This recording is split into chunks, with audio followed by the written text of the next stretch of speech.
Good morning, TikTokers. I told you I am being inspired to do these videos, so I know there is somebody out there who needs to hear these words. Today I woke up and not that I woke up, I was going about my daily business and I noticed some interactions with people, and it made me question the way that these YouTubers are instructing people to deal with narcissists. Sorry, I lost my train of thought. But yeah, it made me wonder, it made me question it, because if what the narcissist wants, which is love, admiration, comfort, feeling of safety and security, and acknowledgement, which is what we all want, the only difference is that they feel as though they're entitled to it more than anyone else. What is wrong with giving that and getting some of that back? Maybe not to the degree. The thing is, what happens with us as human beings, when we give, we expect something back. And even though we don't give to receive, it's just an innate expectation of us. Otherwise our well runs dry. So it's not surprising that after we give and give and give, we somehow feel depleted, we somehow feel resentful, and we feel unhappy and disappointed, and then our persona changes. When our persona changes and we stop being that giving and loving person, that's when the narcissist character changes also. Because then they feel as though they're not getting what they need, they are not getting their supply. You then see a different side to the narcissist that you never expected. And you see that side because that is every one of us is made up out of good and evil, light and dark, and that is the dark side of any one of us who feel deprived. The way a non-narcissist or someone with narcissistic traits and who's not as bad as a covert narcissist, the difference is that our bad is simply withdrawing love, being sulky, being moody, responding in a way that's not loving. That's our bad. That's our dark side, because we are not covert narcissists. But the covert narcissist dark side is the anger, it's the baiting, it's the criticism, it's the judgment, it's the put down, because they are feeling desperate. And when they feel desperate, they will say and do anything to get you back on side. But the thing is, what it does is that it pushes you away, because you're like, hey, who is this person? This isn't the person who I signed up for. And so that is what happens. So my philosophy is, or what I was inspired to encourage you, and this probably won't work with people in relationships with narcissists for a long time, because both of you know each other's habits and you've kind of grown into a mold, and I don't know if that mold can be melted or changed. I don't know if you can change the shape of the relationship once you've been with a narcissist for many, many years. But I do have a gut feeling, that if you're entering a relationship with a narcissist, and like I was saying in a previous video, how do you know that they're a narcissist? It's when you say no. That means they're spoilt. That means, they're like little children, throw their toys out of the pram when they don't get what they want. It doesn't mean that they're unlovable. It doesn't mean that you discard them. It just means that they need more love and attention and looking after. If you're not in a position, emotionally, psychologically, financially, to do that, best leave them alone.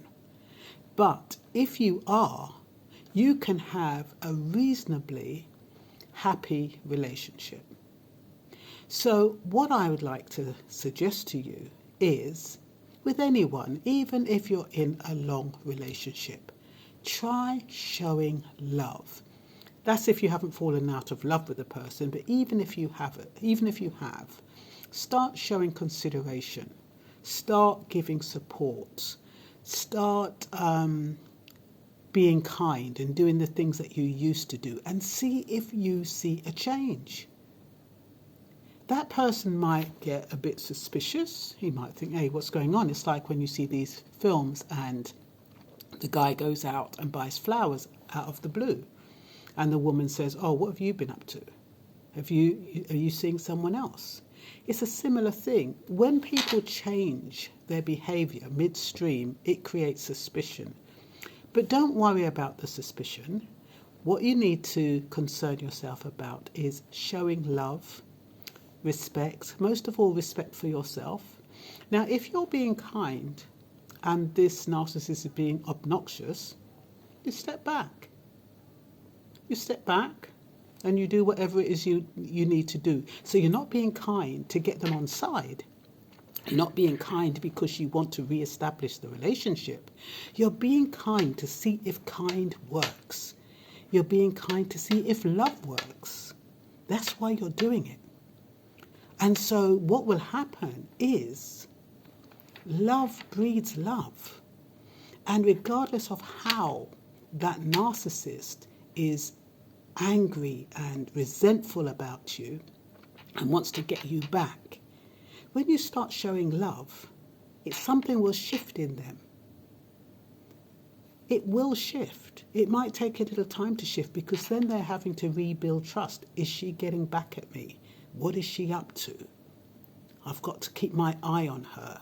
And it might be a bit overbearing at the beginning. But I strongly believe that love works.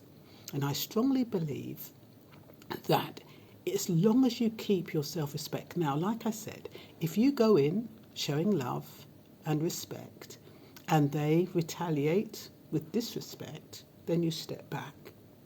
When they come to you because they think they've got you now because you're being loving, you say, I didn't like the way you spoke to me. I approached you with love and I didn't like the way you spoke to me. And if they say, oh, well, I'm sorry or whatever, you accept it. You don't sulk. You don't grouch. You turn around and you either hug or whatever endearment you have for each other, because everybody has their own forms of endearment. Whatever that is, whether it's just a touch, whether it's just holding hands, whether it's a tap on the shoulder, whatever it is, whether it's making dinner, getting somebody a drink, you do that, but you do it with genuine love and affection. I'd strongly like to know if this works. You have to gauge it, of course. You have to keep yourself safe. I'm not talking about if you're in one of these abusive relationships. No. If you're being in an abusive relationship where somebody's beating you and hitting you, that's not the narcissist I am talking about. I'm talking about the narcissist who just wants attention, and that attention has made them into a little spoilt brat. That's quite obnoxious to live with because they're so selfish and egocentric. So, those are the narcissists I'm talking about. In all things, you keep yourself safe. And you know, if you've been in a relationship long enough, you know your partner well enough to know how to approach this. But I strongly believe love works. I really hope, because we live in a world where there's so much enmity, there's so much pain, there's so much disappointment.